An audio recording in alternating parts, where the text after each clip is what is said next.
Halo semuanya, selamat datang kembali di channel Alur Cerita ini.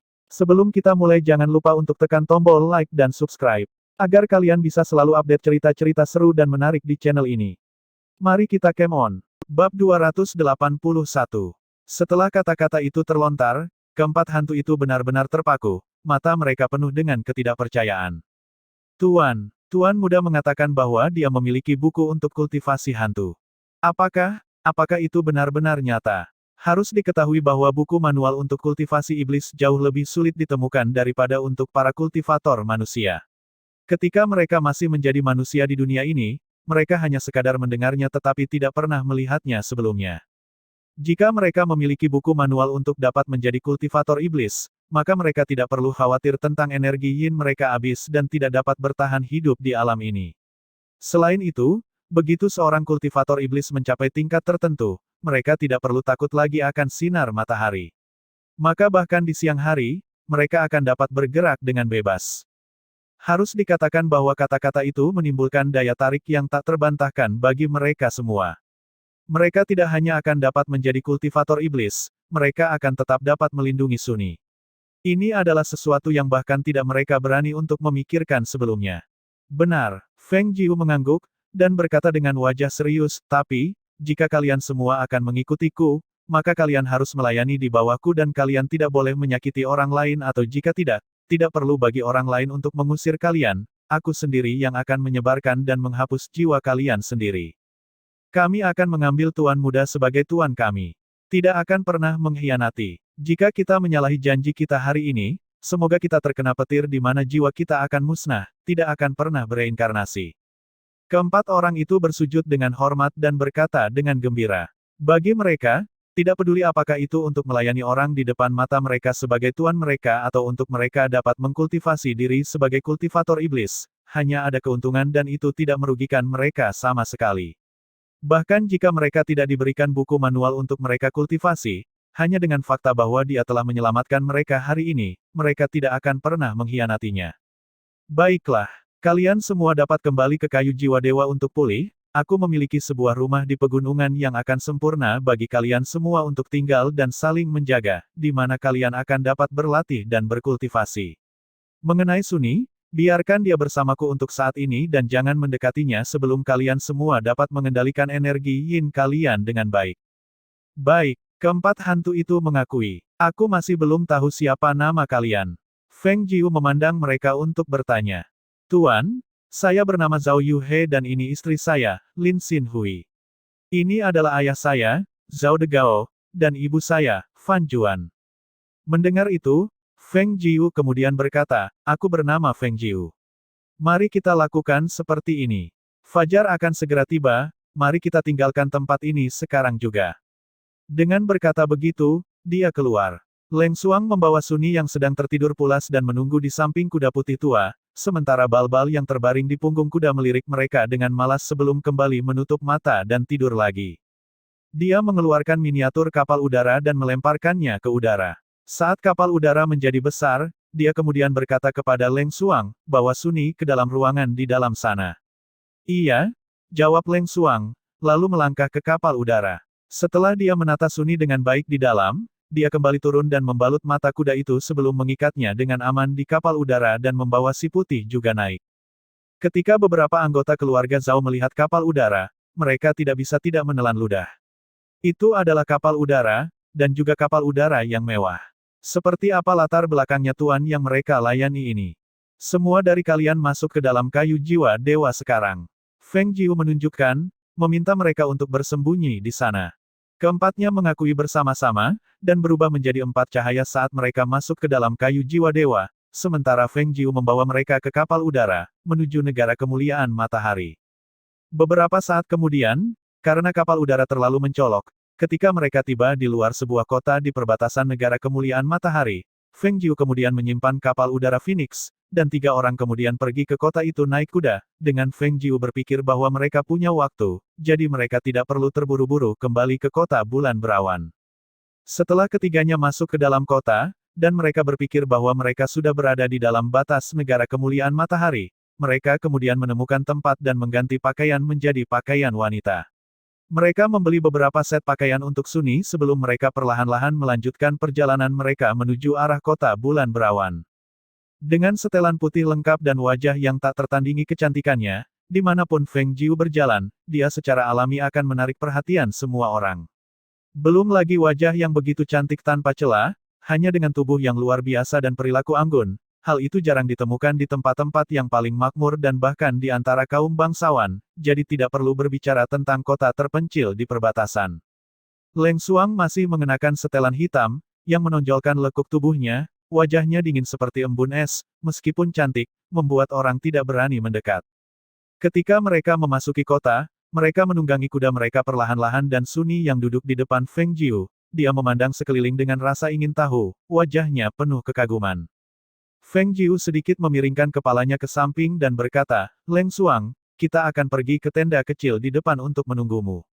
Kamu pergi beli beberapa bekal kering agar kita punya sesuatu untuk bekal di jalan, dan juga belikan sedikit kue atau camilan untuk Sunny di sepanjang jalan. Baik, Leng Xuang mengakui, kakinya memeluk tubuh kuda untuk maju lebih dulu. Sementara itu, Feng Jiu dan Sunny datang ke tenda kecil yang tidak terlalu jauh di depan, dan memesan 2 mangkuk pangsit untuk dimakan saat mereka menunggu. Kakak Feng, kota ini begitu indah. Ada begitu banyak hal yang belum pernah Sunny lihat sebelumnya. Mata bocah kecil itu berkilau saat dia memandangnya, seluruh tubuhnya dipenuhi dengan kebahagiaan dan kesenangan. Rumah kakak lebih cantik lagi, katanya sambil tersenyum sambil mengusap kepala kecilnya, sebelum melanjutkan, makanlah dengan cepat. Selesaikan dan kita bisa melanjutkan perjalanan kita. Hehe, si bocah kecil mengangguk dengan antusias, mengambil sepotong pangsit dengan sumpitnya dan memakannya. Sepanjang perjalanan, sifat patuh dan bijaksana Sunny membuat Feng Jiu sangat menyukai bocah kecil itu. Melihatnya menyembunyikan wajah kecilnya di dalam mangkuk besar saat dia makan pangsit, terlihat begitu lembut dan menggemaskan, membuat Feng Jiu tidak bisa menahan diri untuk tersenyum lembut. Dan tepat di depan tenda pangsit, di lantai 2 sebuah restoran, seorang pria berpakaian jubah biru laut berdiri di dekat jendela dengan kedua tangan di belakang punggungnya. Dengan pandangan tak sadar, dia melihat seorang wanita muda yang tak bercacat dan memakai blus dan rok putih di tenda kecil itu, wajahnya sedikit berpaling dengan senyuman lembut di bibirnya. Itu hanya sekali pandang, dan dia tidak bisa melepaskan matanya dari wanita itu. Dia begitu cantik, bahkan bagi dia yang sudah melihat banyak keindahan sebelumnya, harus dikatakan bahwa wanita berpakaian putih itu benar-benar membuat matanya terpana. Melihatnya duduk di tempat yang begitu sederhana dan kasar, perilakunya santai dan bebas, tetapi di bawah ketenangan yang acuh, sebuah ketenangan dan keanggunan yang tidak terbantahkan terpancar dari tubuhnya. Mungkin dia menyadari bahwa dia sedang memperhatikannya, dan senyum di wajah wanita itu merenggang saat dia mengangkat matanya untuk menatapnya. Ketika dia bertemu mata dengan dia, hatinya berdebar sedikit. Mata yang indah sekali. Mata yang jernih itu begitu dalam sampai-sampai tak berdasar, tetapi menyembunyikan ketajaman yang menggigit. Ketika melihatnya awalnya, dia pikir dia adalah wanita lemah dan lembut dengan kecantikan tanpa celah. Tetapi tatapan ke mata itu membuatnya memahami bahwa wanita ini pasti bukan sembarang orang. Pandangannya memiliki kilatan yang menawan, jernih dan penuh dengan ketidakpedulian dingin. Dia tidak menundukkan pandangannya sedikit pun, tanpa malu saat bertemu mata dengannya dengan pandangan penilaian. Melihat itu, sudut mulutnya sedikit melengkung ke atas, matanya naik dengan sedikit minat. Seorang pria parubaya yang berdiri di belakang pria pertama melihatnya dan mengikuti pandangan pria pertama. Matanya jatuh pada sosok wanita muda berpakaian putih di tenda kecil itu. Dia hanya menatap sebentar sebelum menarik pandangannya, untuk berdiri dengan hormat di belakang pria pertama. Feng Jiu kemudian berbalik dan mulai makan pangsit. Pria itu memiliki aura yang luar biasa dan bisa ditebak bahwa dia bukanlah orang biasa. Dia hanya lewat di sini dan dia tidak ingin ada hal yang tidak terduga terjadi di jalan, oleh karena itu, dia tidak memperhatikan pria itu lagi. Namun, pada saat itu, sejumlah orang terlihat berbondong-bondong menuju lokasi tertentu di jalan, dan dia bisa samar-samar mendengar suara-suara yang ditinggikan dalam perdebatan di sekitarnya. Aku pikir itu adalah seorang gadis berpakaian hitam, dan cukup cantik juga. Sayangnya dia bertemu dengan sepasang kakak beradik itu. Ayo, ayo, ayo, mari kita pergi melihat. Tidak ada yang berani melawan mereka di kota kita ini, aku kira mereka bukan dari sini. Mendengar kata-kata itu, mata Feng Jiu berkedip sedikit saat dia mencatat arah orang-orang yang berlari menuju keributan itu, dan dia berhenti sejenak sebelum bertanya, Suni, apakah kamu sudah selesai makan? Aku sudah kenyang, tapi makanan ini belum habis. Apa yang harus aku lakukan? Si bocah kecil tidak ingin membuangnya dan masih mengambil sup untuk diminum. Saat dia melihat beberapa pangsit yang masih tersisa di mangkuk, ekspresi wajahnya terlihat enggan untuk membuangnya. Melihat itu, Feng Jiu tertawa ringan dan mengusap kepala Suni saat dia berkata, jangan makan lagi jika kamu sudah kenyang. Jangan terlalu memaksa dirimu karena nanti masih ada kue. Dia tersenyum dan membayar tagihan, lalu menggenggam tangan Suni sambil memimpin kuda putih berjalan menuju kerumunan orang. Tuan tertarik pada gadis itu. Apakah Tuan ingin bawahan Anda mengundangnya datang? Pria parubaya di lantai atas melihat pandangan tuannya mengikuti gadis berpakaian putih dan dia membuka mulutnya untuk bertanya. Setelah pria yang berdiri dengan tangan di belakang punggungnya mendengar kata-kata itu, dia memalingkan kepalanya untuk melihat pria parubaya tersebut dan berkata, apakah kau benar-benar berpikir bahwa kamu akan bisa membuatnya datang? Mendengar itu, pria parubaya tersebut terkejut dan bertanya dengan tidak mengerti, apa maksud Tuan? Mengapa dia tidak bisa membuat gadis muda itu datang? Lagi pula, dengan identitas tuannya, ingin membuat gadis itu datang ke sini akan menjadi hal yang terlalu mudah baginya. Pria tersebut tidak mengatakan apa-apa, tetapi hanya melihat sosok putih yang berjalan menuju kerumunan dan dia berbalik untuk turun ke tangga, bermaksud untuk mengikuti dari belakang untuk melihat-lihat. Ketika pria parubaya melihat itu, dia berjalan tergesa-gesa mengikutinya. Di sebuah lapangan terbuka yang dikelilingi oleh kerumunan orang, seorang pria yang sedikit kurus terjepit di bawah seorang wanita gemuk dan dia tidak bisa bangkit. Karena berat penuh wanita gemuk itu menekannya, wajahnya memerah dalam kemarahan yang dalam, di mana dia kesulitan bernapas. Lepaskan, lepaskan aku. Pria itu mencoba mendorong wanita gemuk yang menindihnya untuk bangkit, tetapi dia tidak dapat menggerakkannya sama sekali. Aduh, kakak, pinggangku sakit. Dia menendangku di dadaku dan sakit sekali, aku tidak bisa berdiri. Wanita gemuk itu tergeletak dengan wajahnya menghadap langit. Dengan kakaknya sendiri sebagai alas tidur di bawahnya, dia tidak merasa begitu sakit ketika jatuh. Tetapi karena dia telah ditendang di dadanya, dia menelan nafas dengan begitu keras sehingga dia bahkan tidak memiliki kekuatan untuk berdiri. Leng Xuang yang berpakaian setelan hitam yang ketat, melemparkan pandangan dingin dan tanpa perasaan kedua orang itu dan hampir saja memimpin kudanya pergi ketika dia melihat nyonyanya memegang si putih dan Suni saat dia berdiri di tengah kerumunan, lalu dia pergi menuju Feng Jiu. Nyonya, aku sudah berhasil membeli semuanya. Feng Jiu melemparkan pandangan kedua orang itu dan menganggukkan kepalanya saat dia berkata, maka ayo pergi. Dia mengangkat Suni ke atas si putih dan kemudian melompat ke atas kuda. Dengan mengetuk si putih dengan ringan di perutnya dan dengan teriakan rendah, dia melanjutkan perjalanannya. Dengan mengetuk ujung kakinya, Leng Xuang melompat ke atas kudanya juga dan mengikuti di belakang Feng Jiu untuk pergi. Melihat kedua wanita itu pergi begitu saja di atas kuda mereka, orang-orang di sekitarnya tidak bisa tidak terkejut, merasa bahwa kedua wanita itu benar-benar berani karena telah mengalahkan dua saudara dari keluarga kaya setempat dan ingin pergi begitu saja. Pria yang menonton dari antara kerumunan melihat itu dan ada kilauan keinginan di matanya. Setelah datang ke negara kemuliaan matahari kelas ke-9 yang rendah ini dalam perjalanan ini, dia tidak pernah berpikir bahwa dia akan bertemu dengan seorang gadis yang sangat cantik dan anggun. Melihat sosok putih perlahan-lahan menjauh, dia tanpa ragu mengumpulkan ki-nya untuk bergerak, mengejar sosok di depan. Pria parubaya sedikit terkejut melihat itu, dan matanya terlihat berpikir sejenak sebelum dia mengikuti dengan dahi berkerut. Feng Jiu menunggangi si putih saat dia terus maju, dan ketika mereka bergerak di sepanjang jalan, kecepatan mereka tidak begitu cepat. Dia sama sekali tidak bertanya kepada Leng Xuang tentang apa yang terjadi, seolah-olah adegan sebelumnya tidak pernah terjadi, sama sekali tidak mempermasalahkannya. Sebenarnya, bukan karena dia tidak peduli, tetapi karena mengetahui bahwa Leng Xuang baik-baik saja, tidak ada hal lain tentang masalah itu yang layak membuatnya khawatir. Nyonya, ada seseorang yang mengikuti kita dari belakang. Leng Xuang yang sedang menunggang kuda di samping Feng Jiu berkata, pandangannya dingin seperti embun es saat dia melihat pria itu mengikuti dengan tidak terburu-buru di belakang mereka. Ayo pergi, tidak perlu repot-repot dengan dia. Feng Jiu berkata dengan cuek, mengetahui bahwa itu adalah pria di lantai atas tadi tanpa harus memalingkan kepalanya. Pandangan yang sangat invasif dari pihak lain membuatnya sulit untuk mengabaikannya. Jika dia berani mengikuti mereka, biarkan dia mengikuti sekehendaknya. Dia ingin melihat bagaimana pihak lain akan terus mengejarnya. Di mana camilan yang aku minta kamu beli untuk Suni? Keluarkan sedikit. Feng Jiu berkata sambil mengulurkan tangan. Ini, aku membeli manisan biji teratai. Leng Xuang menjawab, memberikan sedikit kantong kepadanya. Setelah Feng Jiu menerimanya, dia memberikannya kepada Suni yang duduk di depannya dan berkata, "Nah, pegang dan makan. Tapi jangan makan terlalu banyak sekaligus." Terima kasih kakak Feng. Suni berkata dengan senyum bahagia, mengucapkan terima kasih dengan senang hati.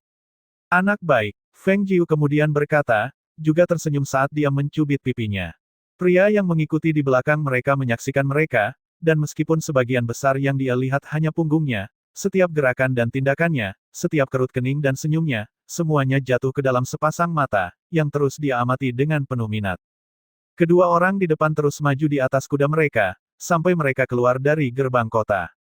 Kedua pria di belakang masih mengikuti, satu-satunya perbedaan setelah mereka keluar dari gerbang kota adalah bahwa kedua pria itu menunggangi pedang mereka untuk terbang, mengikuti kurang dari 10 meter di belakang Feng Jiu. Feng Jiu bahkan tidak memikirkan mereka sedikit pun, sementara Leng Xuang tidak mempermasalahkannya lagi karena pihak lain hanya mengikuti mereka namun tidak melakukan tindakan lebih lanjut. Meskipun demikian, dia tetap waspada sesuai kebutuhan. Kelompok orang terus maju dengan cara yang aneh dan khas.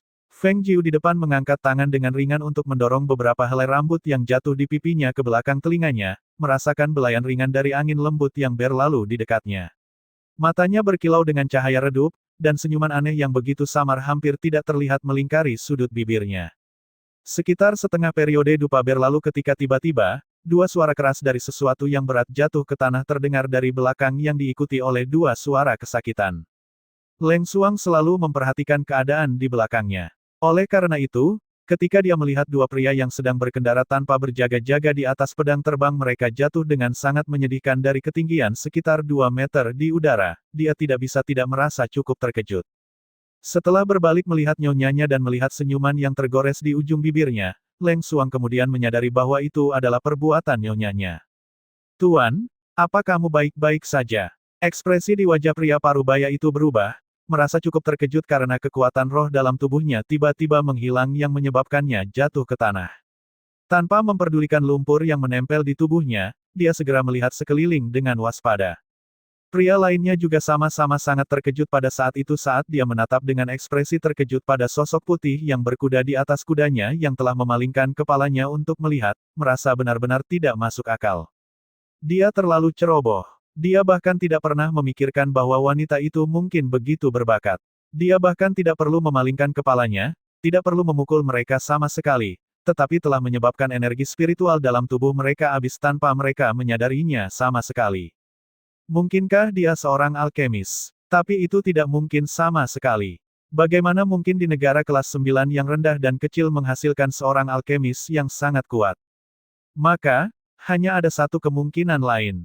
Dia memiliki obat tanpa bau dan tanpa warna di tubuhnya yang dapat menguras energi spiritual dari para kultivator. Feng Jiu duduk menunggangi si putih dan menatap dua pria yang jatuh ke tanah dari tempatnya yang tinggi, suaranya terdengar malas dan dingin ketika dia berbicara. "Kalian berdua sebaiknya tidak melanjutkan untuk mengikuti kami, atau kali berikutnya tidak akan menjadi pelajaran yang begitu sederhana." Dengan memberikan peringatan tersebut, dia kemudian membalikkan tubuhnya dan mengetuk si putih di perutnya saat dia mengeluarkan teriakan pelan, ketika si putih segera terlihat lari cepat maju. Leng Xuang dengan cepat mengendalikan kudanya untuk mengejar, dan tidak lama kemudian, kedua wanita itu menghilang dari pandangan kedua pria yang tergeletak di tanah. "Tuan, wanita itu benar-benar bukan orang biasa." Pria parubaya itu melihat mereka pergi menunggang kuda dan tidak bisa menahan diri untuk menghembuskan nafas lega. Bisa menghentikan mereka tanpa mereka sadari sama sekali, itu benar-benar di luar dugaan mereka. Pria itu tertawa dan matanya berkilau gelap saat dia berkata, "Aku sudah bilang bahwa dia tidak biasa kan. Itu membuktikan, mataku tidak pernah salah. Bawahan ini hanya senang bahwa dia tidak mencoba membunuh kita. Dalam keadaan seperti itu, jika dia ingin membunuh mereka, dikhawatirkan mereka benar-benar tidak akan bisa bertahan hidup."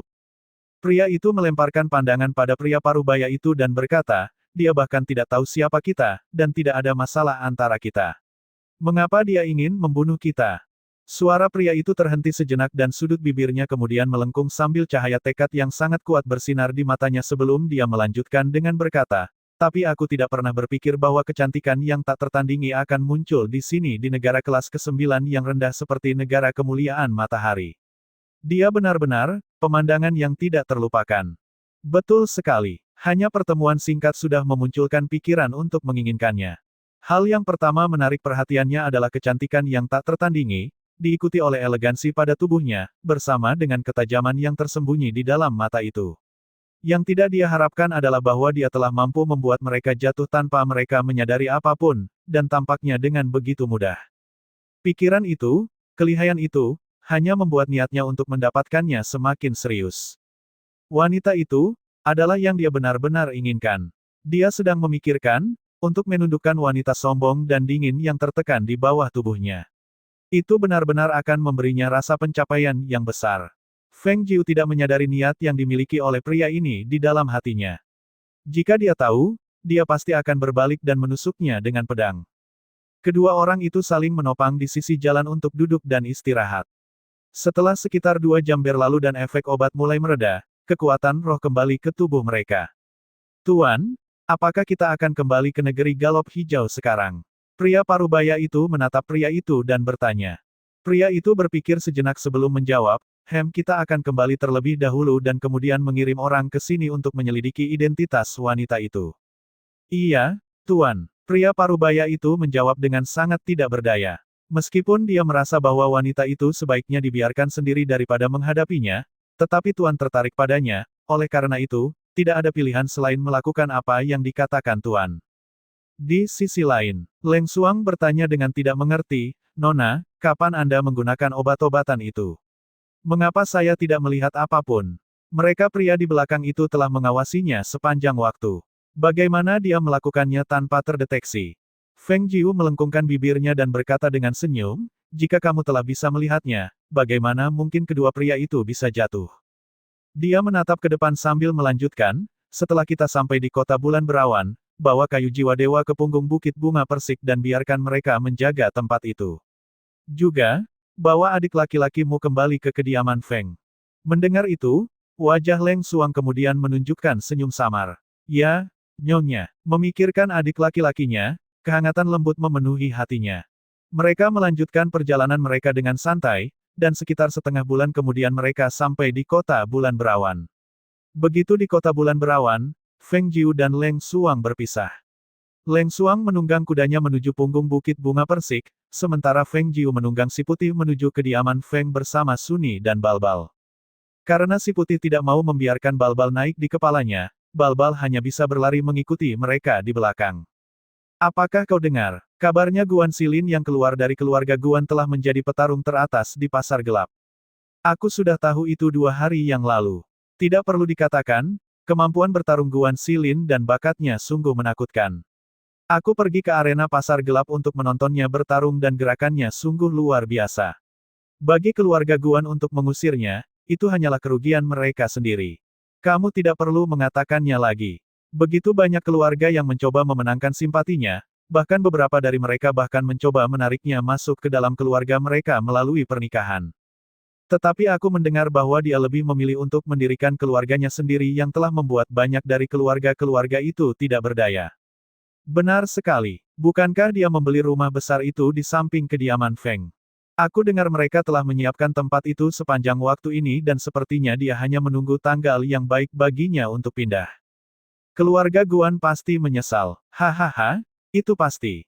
Nona tertua kediaman Feng belum terlihat belakangan ini dan rumor di sekitar sepertinya mengatakan bahwa dia pergi untuk berlatih. Berbicara tentang Nona di kediaman Feng, sungguh tidak masuk akal bahwa dia benar-benar membuat kakek Feng untuk membatalkan pertunangan dengan pangeran ketiga. Dengan wajahnya yang hancur dan tercela, bukankah dia takut dia akan ditinggalkan setelah memutuskan pertunangan? Jadi apa jika dia akan ditinggalkan? Kediaman Feng hanya memiliki dia untuk meneruskan garis keturunan mereka dan keluarga Feng dapat lebih dari mampu untuk memberinya makan bahkan jika dia tidak menikah. Tetapi, tidakkah kamu dengar bahwa pangeran ketiga tidak bersedia membatalkan pertunangan itu? Sepertinya masalah ini masih menggantung. Pangeran ketiga adalah yang paling luar biasa di antara generasi muda di negara kemuliaan matahari. Jika dipikir-pikir, nona dari keluarga Feng sangat diberkati karena bisa menikah dengannya. Aku benar-benar tidak tahu apa yang dia. Pria itu berbicara ketika pandangannya tiba-tiba berubah menjadi tatapan, matanya melebar kaget. Dua pria lain di sampingnya memalingkan kepala untuk melihat. Dengan satu pandangan, mata mereka melebar kaget juga. Selain ketidakpercayaan, ada juga ekspresi malu. Mereka tidak pernah membayangkan bahwa subjek yang mereka gosipkan di belakang punggungnya, sebenarnya telah mendengar semua yang mereka katakan.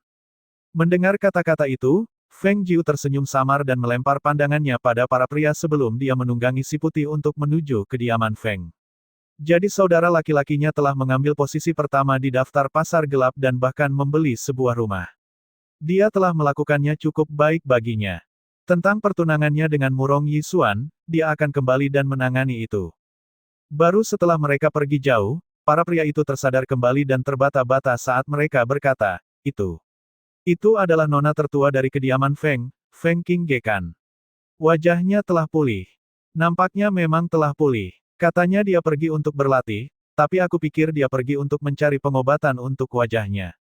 Salah satu dari pria itu kemudian berkata, matanya terlihat sangat terpesona, dia memang pantas menjadi kecantikan tertinggi kita di kemuliaan matahari. Wajah dan keanggunannya sungguh menakjubkan. Karena Feng Jiu menunggangi si putih yang terlihat seperti naga dan kuda yang membuat mereka sangat mencolok, ditambah lagi dengan kenyataan bahwa wajah Feng Jiu telah pulih, kecantikannya yang sempurna juga menyebabkan orang-orang yang melihatnya berseru kaget. Bukankah itu nona tertua keluarga Feng, Feng King Ge? Lihat, wajahnya yang cacat telah pulih.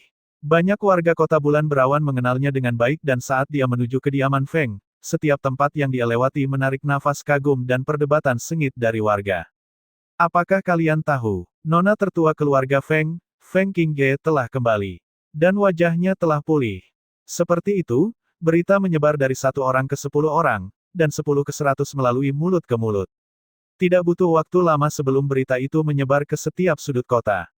Di kediaman Murong Yisuan. Murong Yisuan bangkit dari kursinya di belakang meja, matanya penuh kejutan saat dia menatap penjaga untuk bertanya, apakah kau bilang King Ge telah kembali? Iya, nona tertua keluarga Feng telah kembali dan karena dia menunggangi kuda yang terlihat aneh melalui jalanan, banyak orang yang memperhatikannya.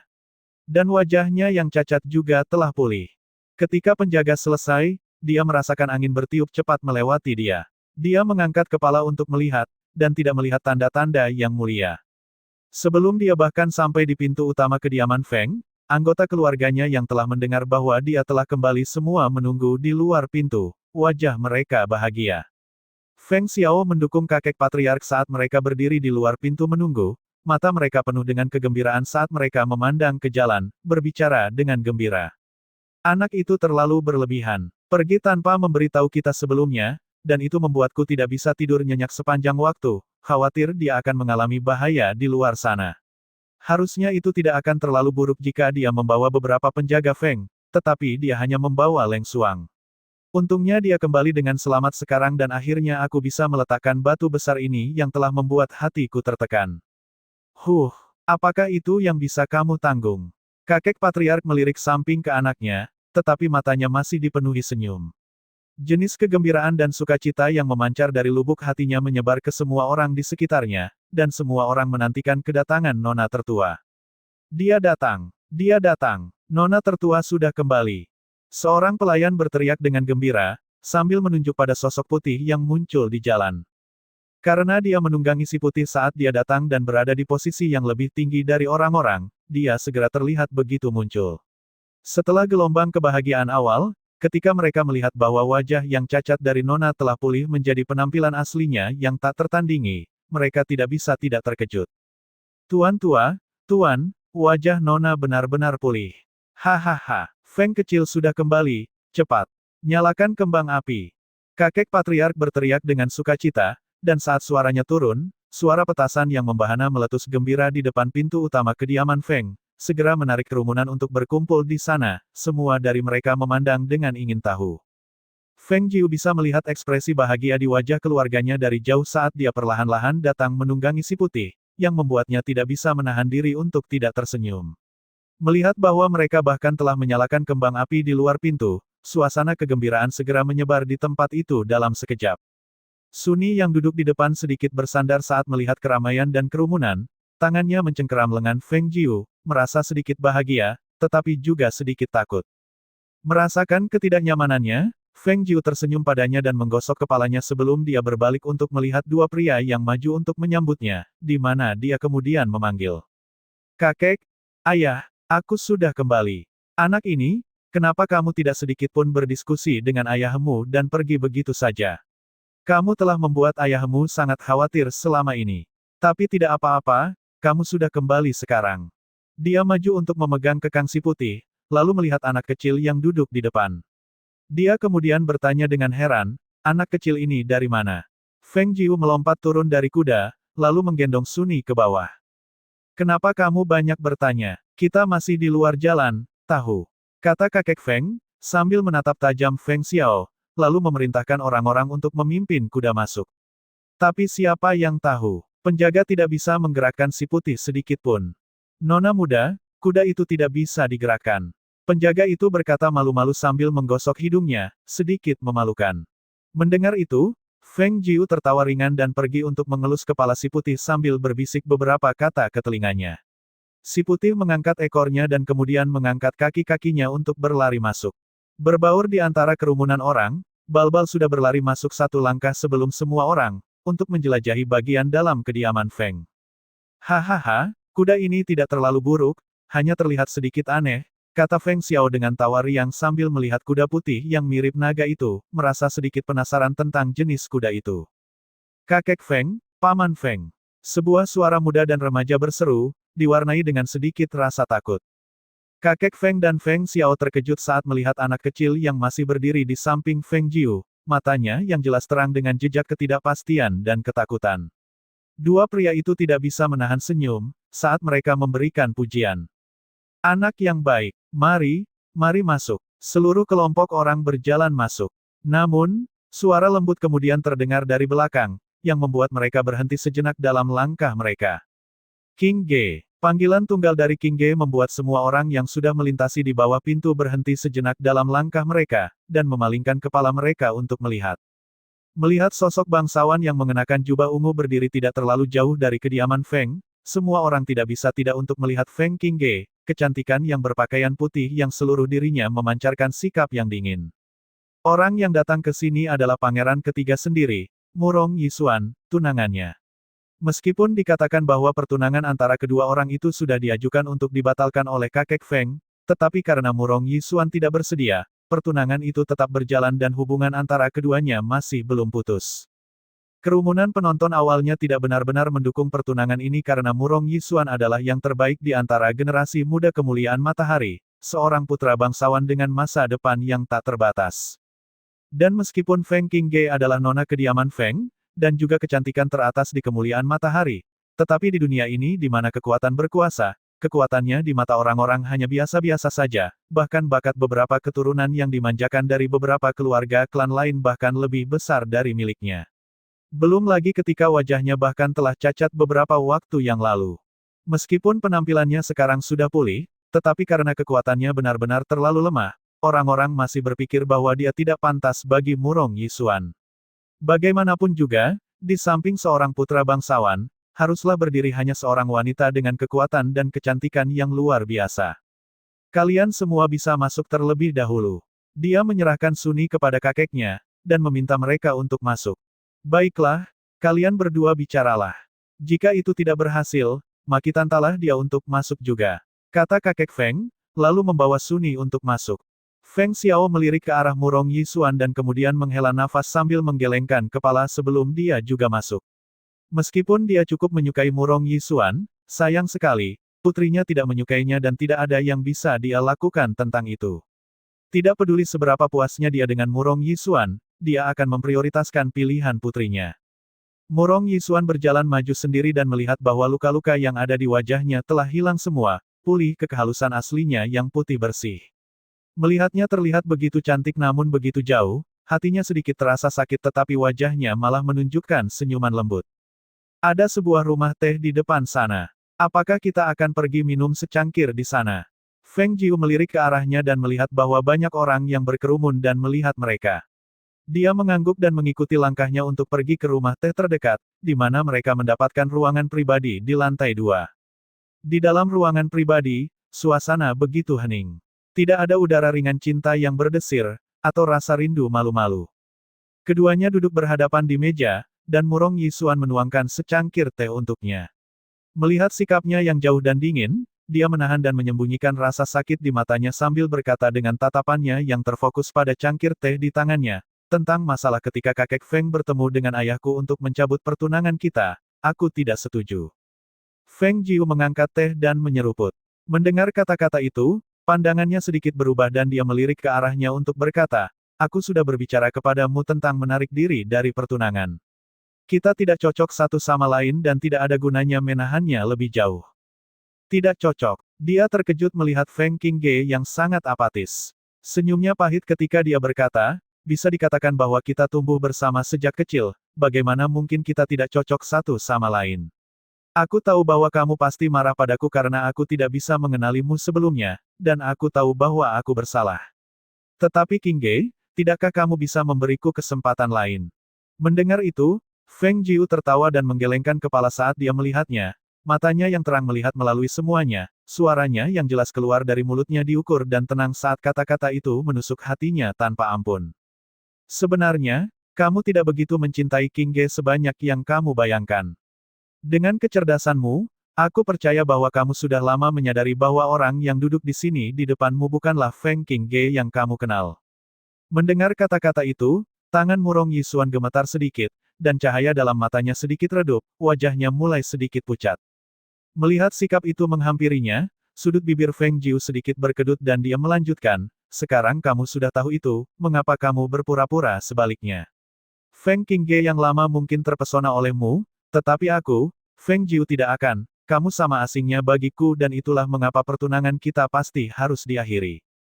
Feng Jiu. Dia mengangkat matanya untuk melihatnya. Benar, nama saya Feng Jiu, dan kamu juga bisa memanggilku Feng Qingge. Tetapi aku pasti bukan Feng Qingge yang terpesona olehmu. Mendengar itu, bibirnya bergerak sedikit seperti dia akan bertanya sesuatu tetapi akhirnya, dia tidak bisa mengucapkan sepatah kata pun. Dia mengangkat teh ke bibirnya dan meneguknya untuk menenangkan hatinya sendiri. Setelah jeda yang panjang, dia kemudian berkata, aku mengerti, aku setuju untuk memutuskan pertunangan. Itu yang terbaik. Ujung bibir Feng Jiu sedikit terangkat, mengungkapkan senyuman. Melihat kegembiraan yang terpancar di wajahnya, mata Murong Yisuan kemudian berkilau saat dia berkata, aku ingin mengenalimu lagi. Di bawah tatapan terkejutnya, dia menampilkan senyum lembut di wajahnya saat dia berkata, Anda sepenuhnya benar. Pertemuan pertama di restoran, pertemuan kedua di punggung Bukit Bunga Persik, dan melihatmu sekali lagi di jalan, kamu membuat saya terpesona, menggerakkan hatiku setiap kali, membuatnya tidak mungkin bagiku untuk melupakanmu. Oleh karena itu, meskipun aku telah setuju untuk memutuskan pertunangan, aku masih akan terus mengejarmu. Feng Jiu menggelengkan kepala dan berdiri dengan tertawa, aku akan menasihatimu untuk tidak menyia-nyiakan waktumu padaku dan pergilah berlatih memperbaiki dirimu sendiri. Meninggalkan kata-kata itu, Feng Jiu kemudian pergi. Dia sangat jelas bahwa dia tidak akan pernah jatuh cinta pada seseorang seperti Murong Yisuan. Meskipun dia sangat luar biasa, dia tidak cocok untuknya.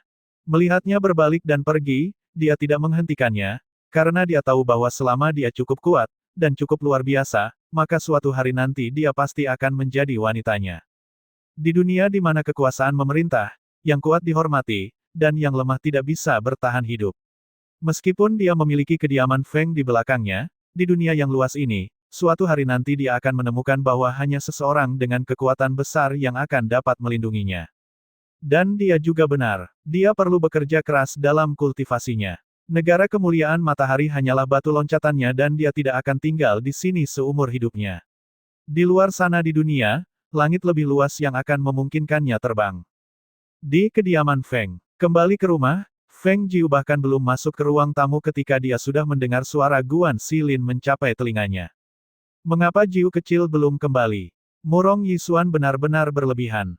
Sebagai seorang pria, menjadi begitu bimbang membuatnya cukup payah. Siapa bilang aku belum kembali? Dia masuk dengan senyum, dan segera melihat Guan Xilin yang duduk bangkit untuk menyambutnya begitu melihatnya. Jiu kecil, akhirnya kamu kembali. Aku datang kembali ke sini segera begitu aku mendengar bahwa kamu sudah kembali. Kamu hampir pindah ke rumahmu, bagaimana aku tidak datang kembali untuk itu? Dia berkata sambil tertawa. Ketika dia tidak melihat Suni di ruang tamu, dia kemudian bertanya, kakek, di mana Suni? Dia lelah, dan aku sudah menyuruh pelayan membawanya ke belakang untuk istirahat. Kakek tua berkata dengan senyum, lalu melanjutkan, aku juga sudah menyuruh dapur menyiapkan beberapa hidangan yang kamu sukai. Minumlah beberapa gelas denganku dulu sebelum kamu kembali ke tempatmu untuk istirahat. Ketika dia mendengar kata-kata itu, kening Feng Xiao sedikit berkerut dengan sedikit ketidaksetujuan saat dia berkata, Ayah, King Ge pasti lelah setelah perjalanan pulangnya. Bukankah sebaiknya kamu biarkan dia beristirahat dengan baik sebelum kamu memintanya minum denganmu? Lihatlah seberapa kurusnya dia dalam perjalanan ini. Dia pasti cukup menderita di luar sana dan tidak mendapat banyak istirahat. Mendengar kata-kata itu, Feng Jiu tertawa dan berkata, tidak apa-apa. Aku tidak. Dia terputus sebelum dia bisa menyelesaikannya. Aku pikir Jiu sebaiknya pergi beristirahat dulu. Kami kemudian bisa menikmati beberapa putaran yang menyenangkan malam ini. Melihat itu, kakek tua mengelus janggutnya dan mengayunkan tangannya dengan acuh tak acuh saat dia berkata, hahaha. Baiklah, baiklah. Aku menyerah. Lanjutkanlah, Feng Er. Pergi istirahat tapi kamu harus minum beberapa gelas dengan kakek malam ini. Itu bagus. Maka aku akan pergi istirahat dulu. Dia tertawa ringan, dan baru saja mengambil 2 langkah ketika dia berhenti dan memalingkan kepalanya kembali untuk melihat mereka sebelum kembali dengan senyum. Aku belum memberikan hadiah-hadiah itu. Anakku, tidak perlu membawa kami hadiah saat pergi berlatih. Feng Xiao tertawa dan menggelengkan kepalanya, berpikir bahwa sudah cukup baik bahwa dia kembali dengan selamat, tidak terlalu memikirkan apakah akan ada hadiah atau tidak. Tetapi ketika dia melihat barang yang dibawa keluar olehnya, dia tidak bisa menahan keterkejutan, wajahnya terlihat tidak percaya. Ini adalah koral giok merah. Dari mana kamu mendapatkannya? Pikiran tak terbatas melintas di kepalanya saat dia menatap koral giok merah yang luar biasa berharga itu, merasa bahwa itu adalah hadiah yang terlalu besar. Harus diketahui bahwa barang itu adalah sesuatu yang cukup berharga. Selain menjadi hiasan yang besar untuk dipandang, itu juga bisa digunakan untuk kultivasi. Bahkan sebagai bagian dari istana kekaisaran, dia hanya pernah melihat seukuran pot kecilnya saja tetapi putrinya malah membawa pulang ukuran yang begitu besar, yang membuatnya begitu senang hanya dengan membayangkannya. Feng Jiu melihatnya dengan senyum dan berkata, Ayah, ini untukmu. Setelah mengatakan itu, dia berbalik untuk melihat kakeknya yang duduk di samping dan menarik keluar sebuah guci anggur sebelum dia membawanya kepadanya. Kakek, ini adalah anggur roh yang aku bawa khusus untukmu. Aku sudah mencobanya dan rasanya kuat dan tak terlupakan. Selain itu, guci anggur yang berisi anggur itu juga merupakan artefak ajaib yang dapat menampung 500 kati anggur. Mulai sekarang, kakek tidak perlu khawatir bahwa gucimu tidak cukup besar. Hahaha, bagus. Feng Er benar-benar mengenalku dengan baik, tahu bahwa yang paling aku sukai adalah anggur. Kakek tua menerima hadiah itu dengan senang hati dan dia tak sabar untuk membuka tutup guci untuk mencium aroma anggur. Dia terlihat menghirup dalam-dalam, matanya tertutup dalam kesenangan saat dia berkata, aroma apa ini? Dan aroma kuat dan kental dari aura roh dalam anggur. Aku yakin anggur sebaik ini tidak dapat ditemukan di seluruh negeri kemuliaan matahari. Feng Xiao menyelinap maju seketika ketika mendengar itu. Siapa yang tahu? Tetapi kakek tua segera merangkul guci anggur erat-erat ke dadanya dengan penuh perlindungan saat dia mengibaskan tangannya untuk mengusir anaknya. Pergi, ini dibawa kembali khusus untukku oleh cucuku yang berharga. Kamu sudah memiliki hadiahmu sendiri, jadi jangan datang mengincar milikku. Melihat keduanya bergurau, kelembutan muncul di mata Feng Jiu. Keluarga seperti ini terasa begitu indah, sederhana, dan hangat. Meskipun tidak begitu banyak dari mereka, tetapi mereka sangat menghargai kekerabatan. Kekerabatan yang tidak pernah dirasakannya dalam kehidupan sebelumnya sepenuhnya diperoleh di sini. Kakak, ini untukmu. Dia tersenyum saat mengeluarkan piring 8 trigram dan memberikannya kepada Guan Xilin. Guan Xilin sedikit terkejut dan dia berseru kaget, aku juga punya hadiah. Mendengar itu, Feng Jiu tidak bisa tidak tertawa dan berkata, tentu saja. Kamu juga keluargaku. Ayah dan kakek sudah mendapatkan hadiah mereka, bagaimana mungkin aku meninggalkanmu? Dia tertawa saat berbicara, menyaksikannya memegang barang tanpa tahu apa itu dan dia melanjutkan penjelasannya. Ini adalah piring 8 trigram, sebuah artefak ajaib. Kamu bisa menggunakannya untuk terbang, atau untuk menghadapi musuh. Mendengar dia mengatakannya, Guan Xili mulai bermain-main dengan piring 8 trigram, wajahnya bersinar ceria. Aku akan kembali ke tempatku sekarang. Dia berkata dengan senyum, saat dia masuk ke dalam. Ketika malam tiba, Leng Xuang dan Leng Hua kembali. Makan malam sudah disiapkan di rumah dan para pelayan sibuk berlarian, mendorong seluruh kediaman Feng menjadi sarang kegiatan yang ramai. Bermain dengan Suni, Feng Xiao kemudian mengangkat suaranya untuk berteriak, Leng Xuang, periksa apakah King Ge sudah bangun. Katakan padanya dia bisa datang kapan saja karena semuanya hampir siap di sini dan kami hanya menunggunya untuk memulai. Akan ku beritahu. Jawab Leng Xuang sambil melangkah ke belakang ketika ia melihat Nyonya datang dengan teriakan besar saat berjalan. Melihat itu, ia memanggil dengan hormat. Feng Jiu mengakui dengan desahan. Baru saja bangun tidur, ia masih merasa mengantuk dan merasa sangat malas. Nyonya, Leng Hua melihatnya dan wajahnya tak bisa menahan senyum senang saat ia maju untuk menyapa. Feng Jiu memandang Leng Hua dari atas ke bawah sebelum tersenyum dan berkata, sepertinya tubuhmu sudah membesar cukup banyak. Aku berlatih Tai Chi setiap pagi dan malam. Kondisi tubuhku telah membaik secara luar biasa, kata Leng Hua dengan gembira. Baguslah. Feng Jiu mengangguk dan berjalan menuju kakek yang sudah tak bisa menahan diri dan mulai minum dengan senyum. Kakek, apakah kakek tidak takut mabuk? Anggur itu cukup membuat mabuk, jadi jangan minum terlalu banyak sekaligus. Hahaha, aku baik-baik saja, aku bisa menahan minuman dengan baik. Kakek mengatakan dengan tawa besar sambil menuangkan lebih banyak anggur untuk diminum sebelum ia mengayunkan tangannya untuk memanggil. Karena semua orang sudah ada di sini, suruhlah pelayan untuk menyajikan makanan. Ayo, semua orang duduk. Kakak Feng, Suni berlari mendekat untuk memeluk pahanya. Wajahnya cukup bahagia saat ia berkata, rumah kakak Feng sangat indah. Paman Feng bahkan membawa Suni melihat ikan. Mendengar itu, Feng Jiu tertawa dan mengacak rambut kecil Suni sambil berkata, bagus sekali kalau kamu suka. Jadilah anak baik di sini ya. Suni akan menjadi baik. Suni berkata dengan suara jernih sambil mengangguk dengan serius. Malam itu, seluruh keluarga berkumpul dengan bahagia, makan dan berbicara hingga malam menjadi lebih larut, sebelum mereka beringsut satu persatu merasa sedikit mabuk. 2 hari kemudian, berita bahwa pertunangan antara Murong Yisuan dan Feng Qingge telah dibatalkan menyebar ke seluruh kota bulan berawan. Begitu berita tersebut sampai kepada orang-orang, beberapa dari mereka bersorak-sorai, sementara yang lain mengangguk dengan persetujuan. Dapat dikatakan bahwa sebagian besar orang tidak melihat pertunangan antara kedua orang itu dengan baik, dan sekarang setelah dibatalkan, banyak dari mereka diam-diam merasa senang dengan hal itu. Bagaimanapun, dari yang mereka lihat, Feng Qingge tidak pantas bagi seorang putra bangsawan seperti pangeran ketiga. Bagi seorang pria seperti itu, wanita di sisinya pasti harus memiliki kekuatan besar di belakangnya dan memiliki kekuatan individu yang luar biasa. Jika tidak, hanya memiliki penampilan yang bagus saja tidak berguna sama sekali. Semua orang merasa bahwa Feng Qingge tidak pantas bagi Murong Yisuan dan hanya orang-orang dari kediaman Feng yang merasa bahwa Murong Yisuan tidak cukup baik untuk Feng Qingge.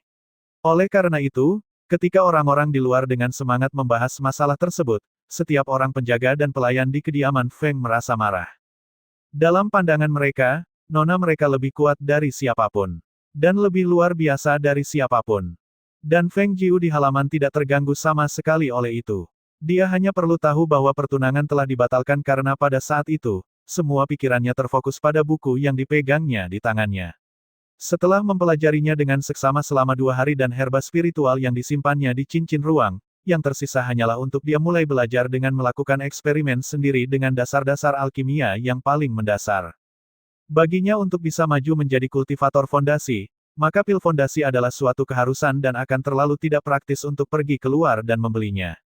Tak perlu dikatakan bahwa akan sangat sulit untuk menemukan hanya satu pil fondasi di negara kemuliaan matahari dan bahkan jika ada satu, dia merasa bahwa itu tidak akan menenangkan pikirannya sebanyak satu yang telah dia kultivasikan sendiri.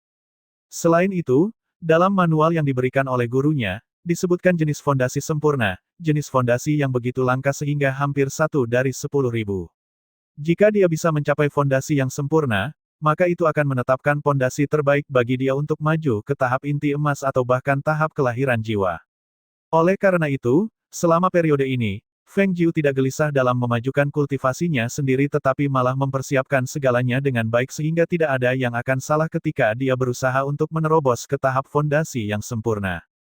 Feng Xiao datang mendekat dan melihatnya sedang membaca buku di halaman. Wajah seriusnya kemudian memperlihatkan senyuman penuh kasih sayang saat dia berkata, "Apa yang sedang kamu baca? Kamu terlihat begitu asyik dengan itu." "Ayah." Dia menutup bukunya dan berdiri sambil tersenyum licik pada Feng Xiao. Sedang melakukan penelitian tentang sesuatu yang baru. Menjadi begitu misterius. Baiklah, ayah tidak akan bertanya lebih lanjut, aku datang ke sini hanya untuk melihat bagaimana keadaanmu dan memberitahumu bahwa rumah kecil yang ingin kamu bersihkan sudah siap. Ngomong-ngomong, apa yang ingin lakukan dengan rumah itu? Apakah kamu perlu aku tambahkan sesuatu? Tidak perlu. Itu hanya perlu dikosongkan. Feng Jiu berkata sambil tersenyum dan melanjutkan, aku mungkin akan sedikit sibuk dalam waktu mendatang, jadi aku harus merepotkan ayah untuk membantuku menjaga Suni. Tidak masalah. Anak itu begitu patuh, aku sudah mempekerjakan seseorang untuk mengajarinya membaca dan menulis, aku juga akan mengajarkan dia untuk berlatih kuda-kuda untuk membangun pondasinya. Ayo sekarang, biarkan ayah menemanimu untuk melihat rumah itu. Jika ada sesuatu yang tidak kamu sukai, katakan padaku dan aku akan meminta seseorang untuk mengatasinya. Baiklah, Feng Jiu berkata sambil tersenyum, saat dia berjalan keluar bersama Feng Xiao. Ketika keduanya sampai di beberapa gunung miniatur replika saat mereka berjalan, mereka bisa mendengar tawa dari kejauhan. Dia mengangkat matanya untuk melihat dan melihat tubuh putih penuh lemak dari si putih yang menggoda beberapa pelayan perempuan dengan bermain-main. Melihat pemandangan itu, Feng Xiao melanjutkan dengan tertawa, si putih pada awalnya dikurung di kandang oleh para pelayan tetapi ia menolak untuk tinggal di sana, aku kemudian meminta orang untuk melepaskannya dari ikatannya dan membiarkannya berkeliaran sendiri di dalam rumah. Melihat si putih yang terbaring dengan perutnya terbuka dan kaki-kakinya di udara, Feng Xiao menggelengkan kepalanya sambil tertawa. Harus aku katakan, si putih sangat cerdas, aku melihat bahwa ia suka menyelinap di antara pelayan perempuan tetapi selalu memperlakukan penjaga dengan meremehkan. Ini sungguh aneh. Bahkan sang patriark tua mengatakan bahwa dia belum pernah melihat kuda naga seperti si putih. Feng Jiu melirik si putih yang terbaring di sana dengan perutnya terbuka dan kaki-kakinya di udara, dan dia merasa agak tidak bisa berkata-kata. Si putih selalu begitu genit. Ketika aku pertama kali bertemu dengan si putih, ia menolak untuk bergerak sedikit pun meskipun pemilik sebelumnya menariknya sekuat tenaga. Siapa yang tahu begitu bertemu denganku, ia langsung datang mendekatiku dengan mengepak-ngepak kakinya ke arahku, dan pemilik sebelumnya kemudian memutuskan untuk memberikannya kepadaku sebagai hadiah. Ketika pasangan ayah dan putri itu mendekat, beberapa pelayan perempuan kemudian bergegas untuk memberi hormat dengan sopan, menyebut dengan suara lembut, "Tuan muda, nona muda." Si putih berdiri dengan kakinya sendiri di tanah, langsung ingin menyelinap di samping Feng Jiu tetapi dihentikan oleh Feng Xiao. "Ai, kuda naga ini. Jangan terus-terusan menyelinap di samping putriku." Berdiri di belakang, Feng Jiu melihat sosok tegap ayahnya berdiri di depan untuk menghalangi si putih dari dirinya, dia tidak bisa menahan diri untuk tidak sedikit tertawa. "Ayah, hanya mengantarku sampai di sini sudah cukup. Aku akan pergi sendiri ke rumah itu dari sini," kata dia sambil melangkah keluar dari belakangnya. Saat dia melewati si putih dan melihat tubuh si putih yang tergantung dengan lemak, dia memalingkan kepalanya dengan senyum dan berkata, "Jangan biarkan si putih makan terlalu banyak. Biarkan sedikit lemaknya hilang. Jangan khawatir tentang itu, serahkan pada ayahmu dan tidak akan ada masalah.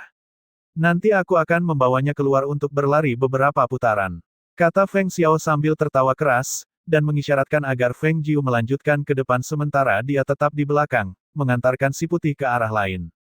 Setelah Feng Jiu sampai di rumah, dia kemudian mengeluarkan tungku pil dan beberapa tanaman obat roh yang dia curi dari Tuan Naga Neraka, berpikir untuk mulai belajar dari pil yang paling dasar dan sederhana.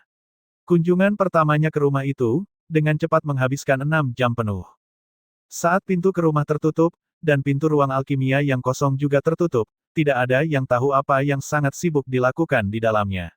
Sampai, tiba-tiba ledakan keras terdengar seperti ledakan bergema di dalam kediaman Feng. Suara itu membuat kediaman Feng gemetar, mengirimkan getaran kecil melalui lantai, menyebabkan orang-orang di dalam rumah keluar dengan terkejut untuk melihat kejadian tersebut. Hanya satu kepulan asap hitam yang terlihat naik di atas sebuah rumah tertentu, disertai dengan bau hangus yang menusuk meluas di udara, menyebabkan semua orang menjadi sangat terkejut. Itu tampaknya adalah rumah yang diminta Nona untuk dikosongkan. Nona masuk ke sana pagi ini dan dia masih belum keluar dari sana sejak itu. Wah, apakah mungkin sesuatu telah terjadi padanya? Saat pikiran itu muncul dalam pikiran mereka, para pelayan perempuan dan penjaga semuanya berlari ke arah rumah itu, sangat takut bahwa sesuatu yang buruk telah terjadi pada nona mereka. Apa yang sedang terjadi? Apakah ada sesuatu yang terjadi?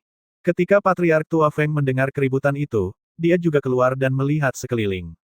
Ketika dia melihat bahwa asap sedang keluar dari salah satu rumah, dia agak terkejut saat bertanya, ada apa di sana? Patriark Tua, itu adalah rumah yang diminta Nona untuk dikosongkan. Nona masuk ke sana pagi ini dan dia belum keluar sejak itu. Suara keras tadi datang dari rumah itu dan terdengar seperti sesuatu meledak di dalamnya. Pemimpin yang datang dengan terburu-buru mengatakan dengan tergesa-gesa, dan suaranya baru saja mati saat Patriark Tua mengangkat jubahnya dan berlari menuju rumah seperti anak panah. Melihat itu, pemimpin itu berlari untuk mengikutinya setelah terdiam sejenak. Ketika semua orang bergegas ke rumah dengan cepat dan melihat pemandangan di dalam melalui pintu, mereka tidak bisa tidak terpukau. Mereka hanya melihat nona mereka yang tak tertandingi kecantikannya terjatuh di tanah dalam posisi duduk, seluruh tubuhnya hitam oleh jelaga dan berantakan. Mustahil untuk mengetahui warna asli pakaian santai di tubuhnya yang dia kenakan di dalam rumah, rambutnya yang gelap berlapis-lapis dengan sisa-sisa rempah-rempah, terlihat sedikit bergelombang seperti telah terkena suhu tinggi. Wajahnya hitam putih di tempat-tempat, seluruh dirinya terlihat agak menyedihkan saat dia duduk di tanah batuk, sementara ruangan di depannya terus mengeluarkan asap yang membakar. Apa yang terjadi? Semua orang berdiri di sana menatap, terdiam dengan kaget. Seseorang kemudian kembali sadar dan berteriak, Nona, apakah kau baik-baik saja?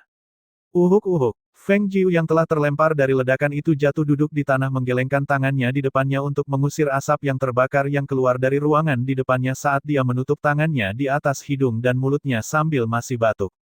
Dia kemudian perlahan-lahan bangkit berdiri dan memutar kepalanya untuk melihat bahwa banyak orang berkumpul di luar rumah, sebelum dia mengayunkan tangannya pada mereka. Aku baik-baik saja. Kalian tidak perlu berkerumun di sini. Lanjutkan saja dengan apapun yang kalian lakukan. Setelah mengucapkan kata-kata itu, dia kemudian berjalan menuju ruang alkimia yang masih memuntahkan asap terbakar. Percobaannya pertama dalam alkimia, membuat tungku meledak. Ledakan dari tungku itu telah menyemburkan semua rempah-rempah yang digunakannya, yang lebih dari 10 jenis. Bahkan dia tidak bisa menghindari ledakan di mana dia kemudian terlempar keluar, menjadi kacau total.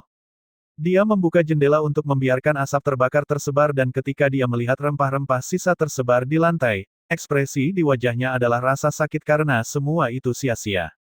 Apa pemborosan? Akan membutuhkan banyak uang untuk membelinya. Feng Er, apakah kamu baik-baik saja, Feng Er? Mengalir masuk dari luar, Patriark Tua Feng langsung masuk ke ruang begitu dia melangkah ke dalam rumah sementara pembantu setia berdiri setia di luar pintu saat orang lain tersebar. Memutar kepalanya kembali dan melihat itu adalah kakeknya, Feng Jiu menggosok hidungnya dan berkata dengan senyum, Kakek, aku baik-baik saja, tapi aku hanya membuang seluruh tungku penuh dengan rempah-rempah yang bagus. Selama kamu baik-baik saja, aku mendengar ledakan keras itu dan melihat asap yang keluar. Aku pikir sesuatu yang serius terjadi. Patriark Tua melihat bahwa dia baik-baik saja, tetapi hanya kotor dan berantakan, dan dia akhirnya merasa lega. Ketika dia melihat kekacauan besar di seluruh tempat dan melihat tungku pil, dia sedikit terkejut sebelum bertanya, Kamu sedang menyuling pil? Aku hanya belajar bagaimana melakukannya. Dan aku telah menghancurkan satu tungku penuh di sini. Feng Jiu berkata dengan mengangkat bahu tanpa harapan. Lebih mudah saat membacanya di atas kertas, dan aku baru menyadari bahwa ada hambatan tanpa akhir setelah aku mencobanya. Menekan kejutan di hatinya, Patriark Tua Feng kemudian berkata dengan penuh kasih sayang, jangan putus asa. Kakek yakin kamu pasti akan berhasil. Dia kemudian tersenyum ke arahnya secara samar dan berkata, tapi kakek, tidak seorang pun boleh masuk ke rumah milikku ini. Akankah kakek memberi perintah kepada para pelayan ketika kembali? Bahkan jangan biarkan ayahku masuk ke sini. Hahaha, baiklah. Tidak ada masalah dengan itu. Ayahmu membawa si putih untuk mengelilingi beberapa putaran dan tidak ada di rumah sekarang. Jika dia di sini, dia pasti sudah langsung masuk. Patriark tua berkata sambil tertawa. Melirik ke sekeliling ruang kimia yang berantakan, dia kemudian bertanya, apakah kamu ingin ada yang datang membantumu? Ketika Leng Xuang kembali, cukup minta dia datang ke sini. Baiklah, kamu harus lebih berhati-hati. Jangan sampai terluka. Patriark tua mengingatkan, masih agak khawatir. Baik kakek, hatinya terasa hangat saat dia mengantarkan kakeknya keluar dan kembali ke ruang alkimia untuk membersihkan, menganalisis lagi alasan kegagalannya. Untuk waktu yang lama, dia berdiri di depan tungku pil dan mengumpulkan energi roh di dalamnya untuk menyalakan api di bawah tungku. Saat nyala api lahir di bawah tungku pil, dia menarik kembali tangannya dan mengontrol intensitas api saat dia memperhatikan suhu di dalam tungku dengan cermat. Pada awal putaran sebelumnya, segalanya baik-baik saja. Baru ketika belakang pil mulai menggumpal masalah terjadi. Ini pasti karena dia tidak mengendalikan api dan kekuatan rohnya dengan baik. Dengan pengalaman dari kegagalan pertamanya, dia hati-hati mengoperasikan tungku lagi satu kali, tidak berani lengah sedikit pun. Tetapi setelah sekitar 4 jam, tungku pil mulai berguncang dan dia terkejut saat melihat itu, segera mengangkat kakinya untuk lari segera setelahnya. Ketika asap hitam sekali lagi menyembur keluar dari rumah dalam, semua orang di rumah tersebut terdiam sejenak karena terkejut, namun kemudian melanjutkan tugas mereka, mengikuti perintah patriark tua agar tidak mengganggu aktivitas Tuan Putri tertua. Namun, rasa ingin tahu tetap ada. Apa yang Tuan Putri tertua lakukan di sana? Mengapa ada ledakan lagi? Di dalam ruang alkimia, Feng Jiu mempersiapkan dirinya untuk tantangan tersebut. Berhenti sejenak di rumah untuk mengumpulkan pikirannya, dia melihat asap tersebar sebelum masuk kembali. Kali ini, bahkan perapian pil telah terbalik. Senyum getir terangkat di bibirnya. Untungnya, barang-barang yang dia peroleh dari Tuan Iblis adalah kualitas terbaik, jika tidak, mereka akan hancur di bawah perlakuan semacam itu. Upaya berikutnya terbentang hingga sore, hampir sehari penuh tanpa berhasil mengolah eliksir lengkap.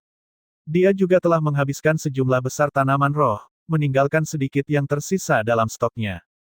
Ketika Leng Xuang kembali ke rumah dan mendengar ledakan itu, dia berhenti sejenak, mengamati reaksi tenang dari para pengawal dan gadis pelayan. Pandangannya beralih ke rumah terpencil. Mungkinkah Nyonya sedang membuat pil? Ketika mendekati rumah, dia menemukan Feng Jiu batuk dan memberikannya resep dan kartu kristal. Nyonya, aku telah kembali. Dia telah terlambat di pasar hitam tetapi kembali tepat waktu. Leng Xuang, kamu kembali tepat waktu. Feng Jiu memberinya barang. Pergi ke pasar hitam dan beli 20 porsi dari setiap tanaman roh dalam resep ini. Dapatkan 30 porsi rumput merah scarlet. Iya, Nyonya. Leng Xuang tidak bertanya, segera berangkat ke pasar hitam. Keteguhan hati Feng Jiu dalam membuat pil mengejutkan semua orang. Meskipun gagal berkali-kali, dia tetap gigih, tetap yakin bahwa dia bisa berhasil. Selama 3 hari dan 3 malam, dia tetap di ruang alkimia, tidak istirahat sedikitpun. Ayah, katakanlah, King Ge sudah berada di dalam sana selama 3 hari 3 malam. Apakah bisa terjadi sesuatu padanya? Mengapa aku tidak boleh masuk untuk melihat? Feng Xiao mengatakan dengan sedikit kekhawatiran saat ia berdiri di luar pintu rumah dan dicegah masuk. Oleh karena itu, dia mulai bertanya-tanya apa sebenarnya yang terjadi di dalam. Patriark tua melemparkan pandangan padanya dan berkata, tidakkah kamu lihat bahwa bahkan aku berdiri di sini menunggu? Feng kecil mengatakan bahwa tidak ada yang boleh masuk untuk mengganggunya, dan dia akan keluar sendiri ketika dia mau. Jangan khawatir, tidak akan terjadi apa-apa. Meskipun begitu yang dia katakan, namun matanya kadang-kadang berbalik untuk melihat ke arah rumah itu. Meskipun dia mengatakan bahwa dia tidak gelisah, dia tidak khawatir, semuanya itu palsu. Sudah 3 hari 3 malam dan selain Leng Xuang mengirimkan makanan kepadanya, gadis itu tidak pernah kembali untuk istirahat sama sekali. Apakah benar-benar baik-baik saja baginya untuk terus bekerja keras seperti itu? Memikirkannya, ia kemudian melihat Leng Xuang yang berdiri menjaga di dalam rumah dan bertanya, apakah kamu akan masuk lagi untuk melihat apakah dia akan segera keluar? Namun, Leng Xuang tetap berdiri di tempatnya dan berkata, Nyonya memerintahkanku untuk berjaga di sini dan tanpa panggilan darinya, saya tidak boleh masuk untuk mengganggunya. Setelah sejenak berhenti, ia melanjutkan, Tuan tua, Patriark, sebaiknya Anda kembali dulu. Akan baik-baik saja jika saya menjaga di sini. Baiklah. Jika ada sesuatu, kamu harus segera memberi tahu kami. Patriark tua Feng berkata dan dia berbalik untuk pergi, tapi melihat Feng Xiao masih berdiri di sana. Dia kemudian memanggil, apakah kita akan pergi? Mengapa kamu berdiri di sana termenung? Apakah ada sesuatu yang perlu dikhawatirkan di sini di rumah kita sendiri? Feng Xiao melihat ayahnya dengan diam-diam sambil berpikir, dia jelas sangat khawatir dan di sini dia malah menegurku. Tetapi dia tidak melanjutkan untuk tetap berada di luar rumah tetapi mengikuti patriark tua untuk pergi. Melihat kedua pria itu pergi, Leng Xuang kemudian mengalihkan pandangannya kembali dan diam-diam menjaga, tidak membiarkan siapapun mendekat. Setelah sekitar 2 jam, ia mendeteksi aroma harum herbal yang kuat melayang di udara. Dia terkejut karena berbalik untuk melihat ke ruang alkimia. Apakah nyonya telah berhasil? Jika itu adalah pembuatan obat, aroma herbal tidak akan begitu pekat atau diwarnai dengan aroma segar seperti itu. Selain itu, aroma herbal itu membuat seseorang merasa segar dengan vitalitas seperti kelelahan benar-benar mengalir keluar dari tubuh. Dia merasa sangat penasaran tentang jenis efek apa yang akan dimiliki oleh pil yang telah diproses oleh nyonya. Di ruang alkimia pada saat yang sama, seorang Feng Jiu yang tertutup kotoran memiliki keningnya yang basah oleh keringat saat dia menahan napas untuk mengontrol momen terakhir api agar eliksir terbentuk. Meskipun dia bisa mencium aroma herbal yang tersebar di udara, dia tidak berani lengah. Hingga langkah terakhir setelah pil terbentuk, barulah dia menghembuskan nafas lega, tetapi terkejut oleh sebuah kilat tiba-tiba yang menyambar dari langit. Kilat pertama menyambar dengan suara keras dari langit, menembus atap untuk jatuh ke tungku eliksir, yang membuatnya terkejut sehingga dia melompat mundur dengan cepat, menatap dengan terkejut dan membulatkan matanya. Ini, pembentukan pil bisa menarik petir. Hatinya terkejut dan merasa tergesa-gesa saat dia menatap dengan tidak percaya ke lubang di atap yang telah disambar petir. Melalui lubang itu, dia bisa melihat cahaya siang dan langit biru dengan awan putih melayang, suara guntur masih bergemuruh di kejauhan. Petir menyambar di bawah langit yang begitu cerah yang menciptakan keributan yang begitu keras, pasti telah memberitahu orang dari segala penjuru. Dia berbisik pada dirinya sendiri, pikirannya berputar dengan cepat. Pada saat kilat kedua menyambar, sama seperti yang dikatakan Feng Jiu, suara keras petir di bawah langit yang begitu cerah telah memberitahu berbagai kekuatan di kota bulan berawan, termasuk penguasa di istana kekaisaran yang memperhatikannya. Tidak ada yang mengirim orang mereka untuk menyelidiki tetapi pergi keluar sendiri, memanggil ki mereka untuk melompat langsung ke tempat di mana kilat telah melonjak. Ketika patriark tua di kediaman Feng mendengar suara keras kilat, ekspresi wajahnya langsung berubah. Dia dianggap sebagai seorang tua yang tahu banyak tentang cara-cara dunia dan tentu saja dia akan tahu seberapa signifikannya sesuatu untuk bisa menarik petir dari surga.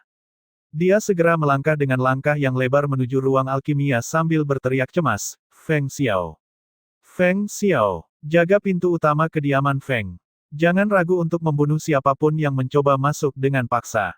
Feng Xiao yang mendengar keributan dari dalam rumah tentu saja tahu bahwa sesuatu yang besar telah terjadi dan menebak bahwa itu terkait dengan putrinya yang tidak henti-hentinya mencoba berbagai hal selama beberapa hari terakhir tanpa tidur. Oleh karena itu, ketika dia mendengar teriakan keras dari patriark tua, suaranya yang berwibawa yang dipenuhi dengan kekuatan mistis yang kuat terdengar di dalam rumah segera setelahnya. Semua penjaga kediaman Feng, dengarkan perintahku. Jaga kediaman Feng dan jangan biarkan seorang pun masuk.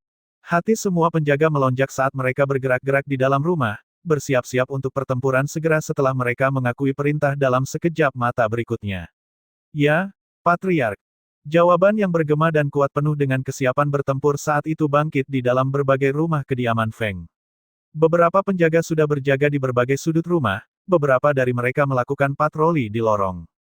Beberapa mengawasi sekitar kolam, dan ada juga yang tersembunyi di dalam bayangan. Namun, ketika mereka mendengar suara patriark tua dan Feng Xiao, setiap satu dari mereka bergegas seperti prajurit yang siap untuk pertempuran ke dinding perimeter rumah, untuk menghentikan siapapun yang mencoba menyelinap masuk melalui dinding rumah. Semua pelayan berkumpul di bawah perintah untuk menunggu di dalam rumah. Mereka menatap dengan kebingungan dan ketidakpastian pada awan hitam yang berputar di langit di atas rumah, melemparkan petir dan kilat yang menakutkan, hati mereka penuh dengan keterkejutan. Kilat dari langit yang cerah. Siapa yang bisa membayangkan mereka benar-benar akan melihat hal seperti itu? Lagi pula, sepertinya itu ada hubungannya dengan nona muda. Balbal yang awalnya malas menikmati sinar matahari pagi yang lembut di atas gunung mini segera duduk tegak ketika melihat kilat tiba-tiba menyambar dari surga. Keheranan seperti manusia muncul di dalam matanya yang tajam dan haus darah, dan segera ia mengangkat kakinya untuk berlari ke arah rumah. Mengundang petir dari surga di hari yang cerah seperti ini. Apa yang wanita itu lakukan? Tidak hanya Balbal yang bergegas ke sana, bahkan si putih yang awalnya mencoba merangkak di bawah rok para pelayan mengangkat kepalanya dan melihat ke langit.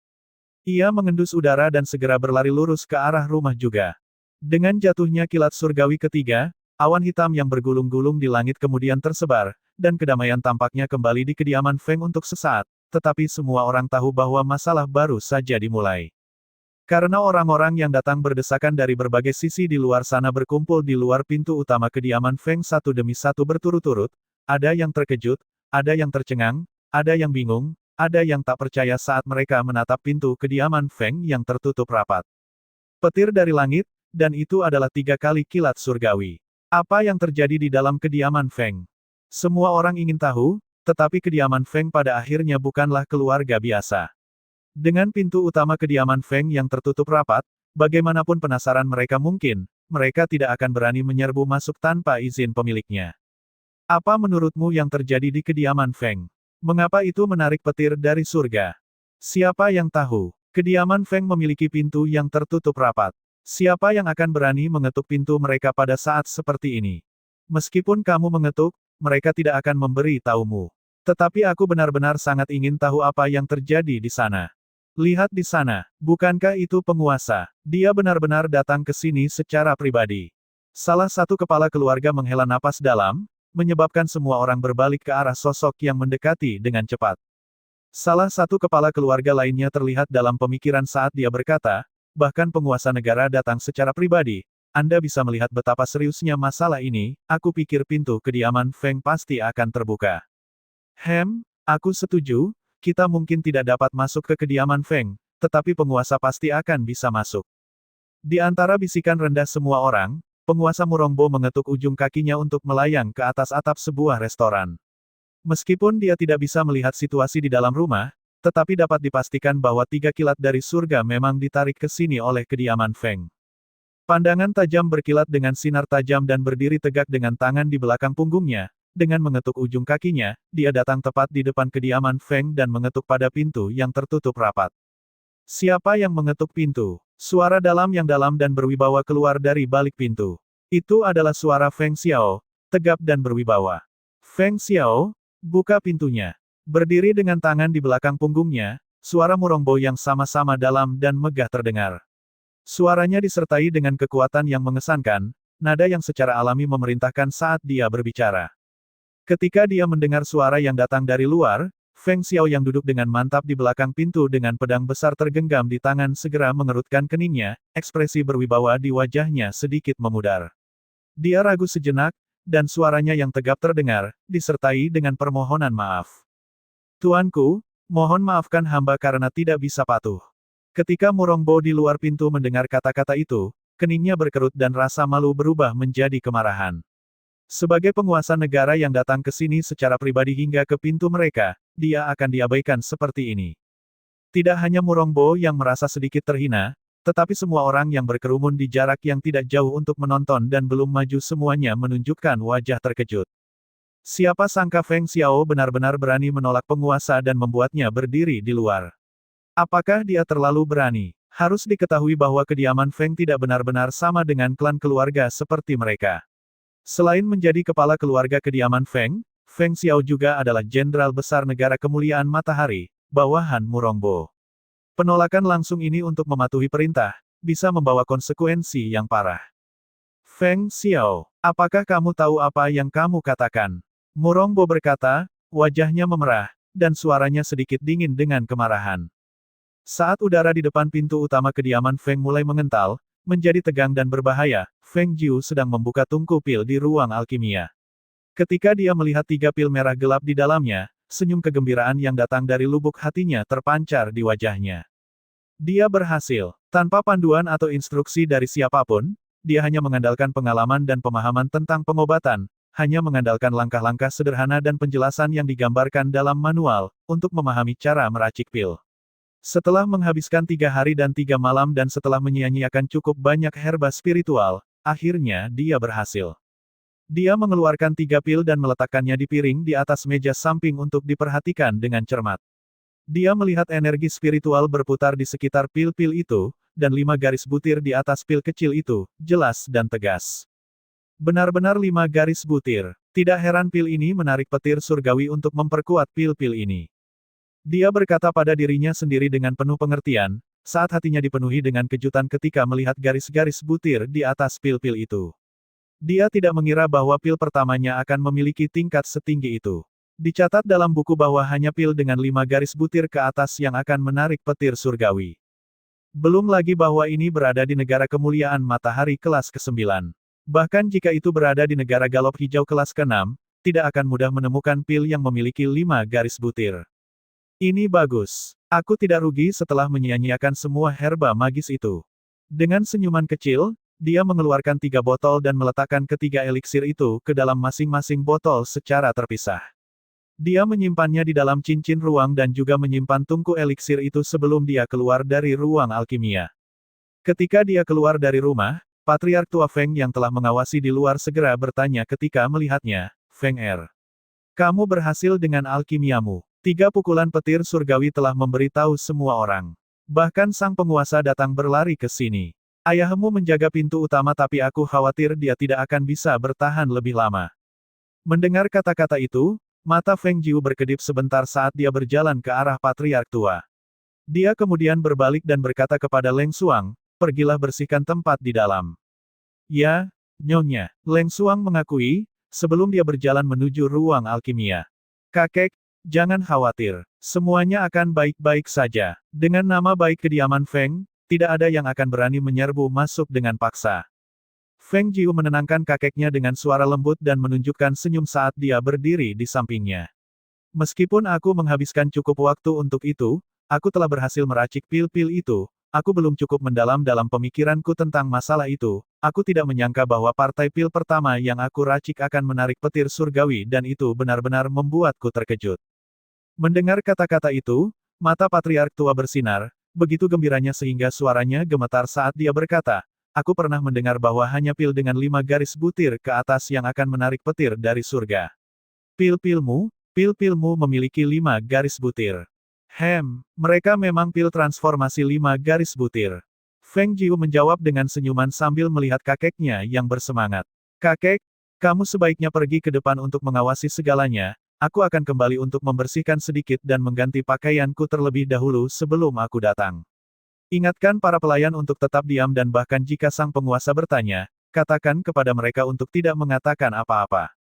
Meskipun Patriark Tua tidak tahu efek apa yang dimiliki oleh pil transformasi, tetapi hatinya dipenuhi dengan kegembiraan mutlak.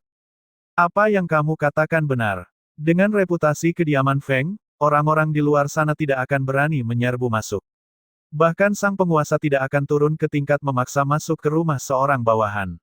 Lanjutkan untuk membersihkan diri dan mengganti pakaian. Kakek akan pergi ke depan dan melihat situasinya. Dia berbicara dengan terburu-buru, lalu menyesuaikan sikapnya sebelum dia pergi berjalan ke rumah depan rumah. Melihat itu, Feng Jiu juga pergi ke tempatnya sendiri, memerintahkan orang-orang untuk menyiapkan air mandi. Pada saat itu, Murong Bo yang berdiri di depan kediaman Feng sudah mencapai puncak marahnya. Dia telah memikirkan untuk menendang pintu kediaman Feng atau masuk dengan melompati dinding perimeter, tetapi posisinya dan kebanggaannya tidak akan memungkinkannya untuk melakukan tindakan rendah seperti itu. Dia bisa mengibaskan lengan bajunya dan pergi tapi tidak bisa menelan kemarahan. Oleh karena itu, suasana menjadi sangat tegang.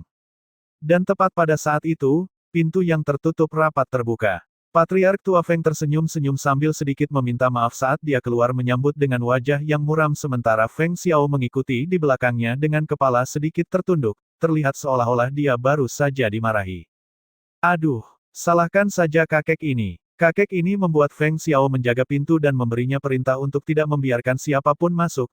Tetapi aku tidak berpikir bahwa sang penguasa juga akan terkejut, menyebabkan sang penguasa menunggu di luar pintu. Betapa kurang hormatnya kami. Patriark Tua Feng membeo dengan tangan berkepala-kepalanya sambil berkali-kali membungkuk sebagai permohonan maaf, maju menyambut sang penguasa, hingga dia berdiri tepat di depannya. Pemimpin, silakan masuk segera. Patriark Tua Feng berkata sambil mengulurkan tangan dalam undangan, tubuhnya miring ke samping untuk membiarkan sang penguasa masuk lebih dulu. Wajah gelap Murongbo melemparkan pandangan pada Feng Xiao dan dengan tepukan tajam lengan bajunya, dia mendengus keras sebelum berjalan masuk. Ketika orang-orang yang berkerumun di luar melihat adegan itu, ekspresi mereka sangat beragam. Beberapa dari mereka melompat maju, memanggil Patriark Tua Feng yang akan segera masuk. Patriark Tua, tolong tunggu sebentar. Patriark Tua berbalik dan melihat dua pria paruh baya di belakangnya. Melihat bahwa itu adalah dua kepala keluarga dari beberapa keluarga besar di kota Bulan Berawan, dia tersenyum dan bertanya, apakah ada sesuatu yang diinginkan dua kepala keluarga? Mendengar kata-kata itu, kedua pria itu berpikir dalam hati mereka, bukankah itu bertanya yang jelas? Mungkin dia tidak menyadari apa yang mereka inginkan. Meskipun begitu, wajah mereka tidak menunjukkan apa yang mereka pikirkan sama sekali tetapi terus tersenyum dan berkata, begini. Kami melihat tiga petir surga yang jatuh di dalam kediaman Feng, kami bertanya-tanya apa yang bisa menarik petir surga itu. Bisakah Patriark Tua menghilangkan rasa penasaran di hati kami? Patriark Tua Feng menghentikan langkahnya dan mengangkat tangan untuk mengelus janggutnya saat dia melihat kedua pria itu. Pandangannya kemudian bergerak melintasi kerumunan orang yang tidak maju tetapi berdiri cukup dekat untuk mendengar kata-kata itu dan menunggu jawabannya. Dia kemudian tersenyum dan mengucapkan sebuah pernyataan yang membuat mereka semua terdiam. Seperti yang orang katakan, keingintahuan membunuh kucing. Para dua tuan di sini tidak lagi begitu mudah.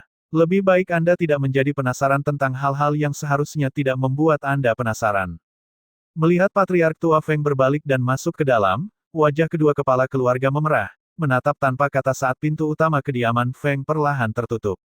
Ketika kerumunan orang tidak jauh di belakang mendengar kata-kata itu, wajah mereka terlihat kaget.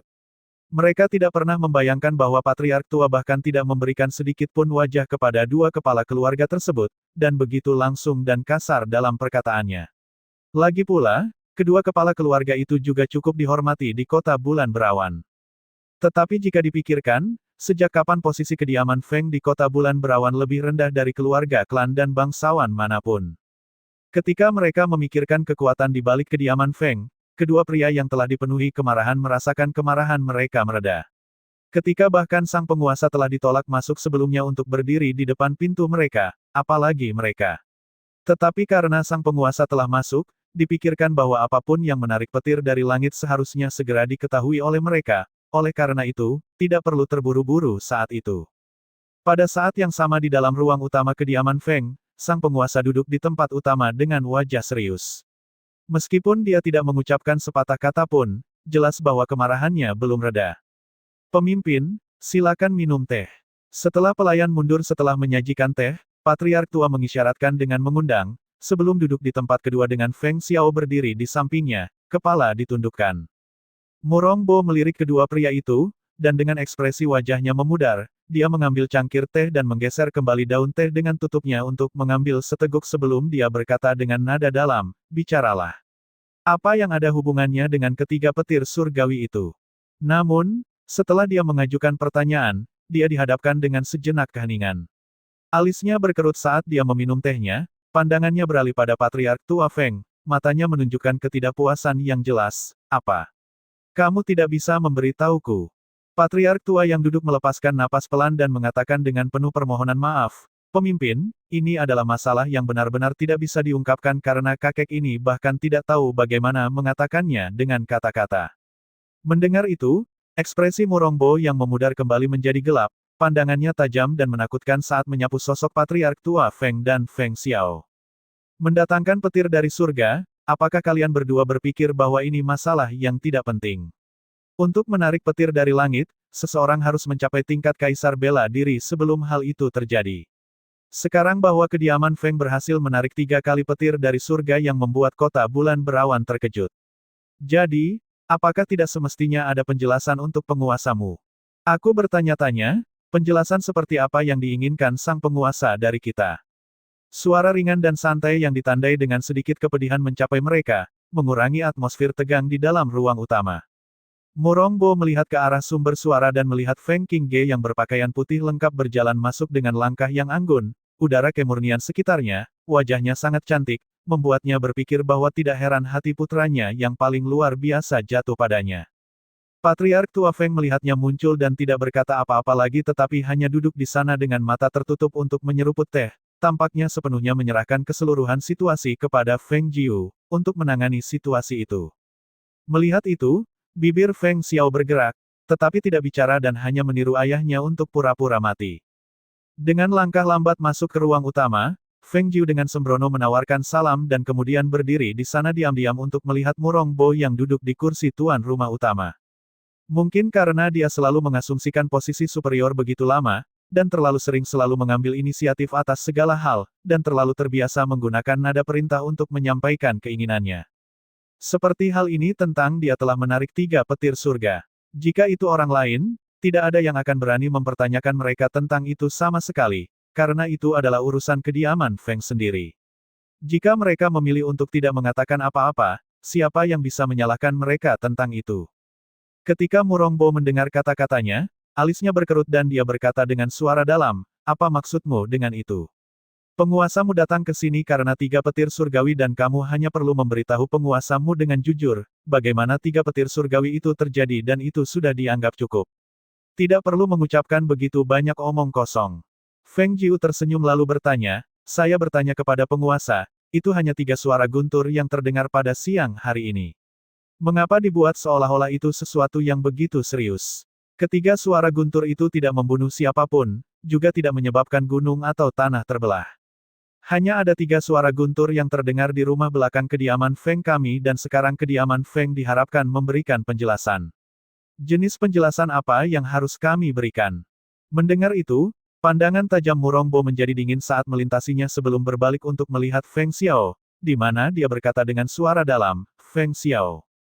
Panggilan Feng Xiao itu dipenuhi dengan dominasi seorang penguasa yang kuat dan disampaikan dengan semangat penakluk, terasa seolah-olah pada saat suaranya terdengar, gelombang ki mistis yang terlihat melanda ruangan, sangat menindas, yang membuat Feng Xiao yang telah berusaha sekuat tenaga untuk meminimalkan kehadirannya tidak punya pilihan selain datang mendekati. Murong Bo tidak bisa meledakkan kemarahannya pada Patriark Tua Feng karena dia adalah Patriark Tua kediaman Feng. Meskipun dia adalah penguasa negara, dia harus tunduk pada ajaran kuno untuk memberikan tingkat hormat tertentu karena Patriark Tua Feng adalah seorang sesepuh dari generasi ayahnya, dan oleh karena itu jika dia meledakkan kemarahannya, dia tidak bisa mengarahkan kemarahannya pada orang tua itu. Adapun Feng Qingge, dia hanyalah putri Feng Xiao, dan nona tertua kediaman Feng. Pertama, dia bukan bawahannya, dan kedua, dia bukan menantunya. Selain itu, dia berasal dari generasi muda, jadi daripada marah padanya, dia lebih suka langsung mempertanyakan Feng Xiao. Dia melirik Feng Xiao yang sedang bersimpuh dengan hormat dan dia melanjutkan untuk bertanya langsung, apa yang terjadi dengan ketiga petir surga itu. Tentang itu, Feng Xiao mengangkat kepalanya dan melirik Murong Bo sebelum ia menggelengkan kepala dalam kebingungan. Bawahan Anda tidak tahu apa yang terjadi. Dia benar-benar tidak tahu. Ketika dia keluar setelah mendengar suara guntur, dia segera mendengar perintah Patriark Tua. Jadi bagaimana mungkin dia tahu apa yang terjadi dengan guntur surgawi itu? Tapi, pada akhirnya itu adalah urusan klan keluarganya dan harus ada hubungannya dengan putrinya. Oleh karena itu, bahkan jika dia tahu, dia masih harus mengatakan bahwa dia tidak tahu apapun. Dengan perutnya yang sudah membara dengan kemarahan, saat Murong Bo mendengar jawaban itu, dia segera menempatkan cangkir teh yang dipegangnya dengan berat di atas meja dan berdiri. Wajahnya memucat, lalu ia mengibaskan lengan bajunya sebelum ia pergi, tanpa mengucapkan sepatah kata pun lagi. Tindakan tak terduga tersebut membuat ketiga orang di ruangan itu sedikit terkejut, tetapi mereka tidak mengatakan apa-apa saat menyaksikan kepergiannya.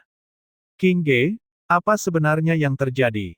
Apa yang sedang kau lakukan di dalam ruangan itu? Bagaimana bisa menarik petir dari surga? Feng Xiao bertanya, beberapa tebakan samar ada di benaknya tetapi dia tidak bisa yakin. Hanya ada 3 situasi yang akan menarik petir dari surga. Pertama, ketika harta luar biasa turun dari surga. Kedua adalah ketika kultivasi seseorang menerobos dalam tingkat kultivasi level atas. Dan ketiga adalah ketika ramuan yang disempurnakan menjadi sangat berharga.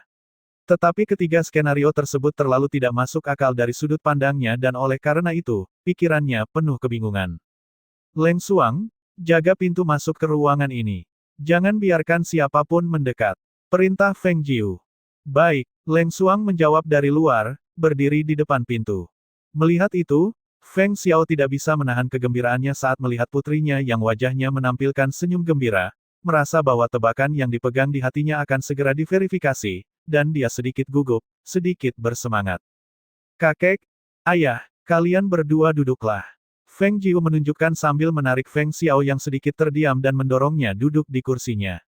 Dia kemudian menarik sebuah kursi untuk dirinya sendiri saat dia duduk di antara kedua pria itu.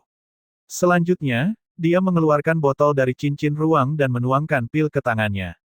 Lihat ini adalah pil transformasi. 5 butir garis. Ini yang menarik petir surga.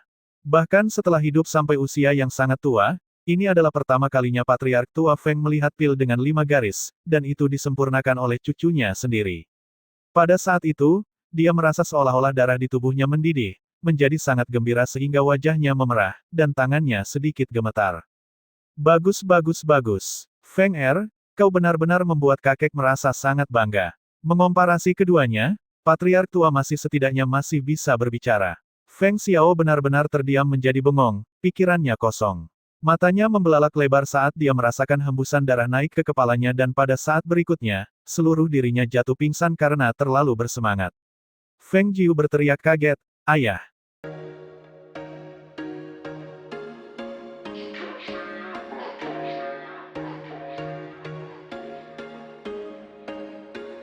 There was once a day that I would pray for you. I'd go and misbehave just so you'd notice too. Sneaking looks up and down from across the room.